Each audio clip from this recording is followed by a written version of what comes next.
राज्यातील अतिवृष्टी आणि पूर परिस्थितीमध्ये बाधित झालेल्या शेतकऱ्यांसाठी शासनाने जाहीर केलेल्या पॅकेजमधील 355 कोटी रुपयांची मदत शासनाच्या तिजोरीत पडून आहेत। ई-केवायसी आणि तांत्रिक कारणांमुळे 5 लाख शेतकऱ्यांना मदतच मिळाली नाहीये। याचा सर्वाधिक फटका मराठवाड्याला बसलाय। या संदर्भात शेतकऱ्यांसोबत बातचीत केली आहे आमचे लोकशाही मराठीचे प्रतिनिधी गजानन वाणी यांनी। अतिवृष्टीमुळे मोठं नुकसान झालं होतं। पूरग्रस्तांसाठी सरकारने मोठा निधी मंजूर केला होता। मात्र ई-केवायसी मुळे शेतकऱ्यांचे पैसे शासनाच्या तिजोरीवर पडू नये, काय वाटतं?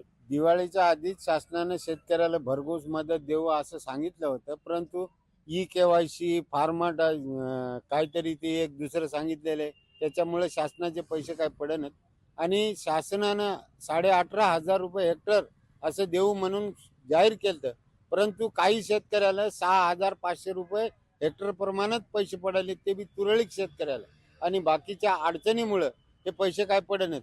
शासनानं जाहीर केलं हे आम्ही त्याचं स्वागत करतो, परंतु शेतकऱ्याच्या अडचणी शासनानं जाणून घेतलेल्या नाहीत। 2 महिने 3 महिने झाले की प्रत्येक वेळेस ई-केवायसी किसान पीएम किसानच्या पैशासाठी ई-केवायसी। आज या ई-केवायसी मुळे जे आम्हाला मदत भेटणार होती ती मदत आज जाहीर झालेली नाही। शासनाकडे हे पैसे पडून आहेत। आज दिवाळी होऊन गेली, पेरणीचा हंगाम आहे, पेरणीचे दिवस होऊन गेले। आज आम्ही लोकांचे व्याजानं कर्जानं पैसे उचलून आम्ही पेरण्या पाण्या केलेल्या आहेत। हे धकवायचं कशाहून? जर शासनाकडे एवढे पैसे पडून आहेत तर याच्यामध्ये ही जे चूक आहे ही शासनाची चूक आहे आणि याचा फटका शेतकऱ्याला बसत आहे। मोठं पॅकेज फक्त सरकारचं म्हणणं आहे की बाबा हे बँकेचा डॉक्युमेंट द्या। डॉक्युमेंट वर्षातून 10 वेळेस कशासाठी घ्यायचे? फडणवीसांनी सांगितलं याची तर काही आता आवश्यकता नाही, ती अट जे होती त्याची रद्द केली तर मग शासनाचे पैसे पडायला पाहिजे शेतकऱ्याच्या खात्यावर, का पडत नाहीत?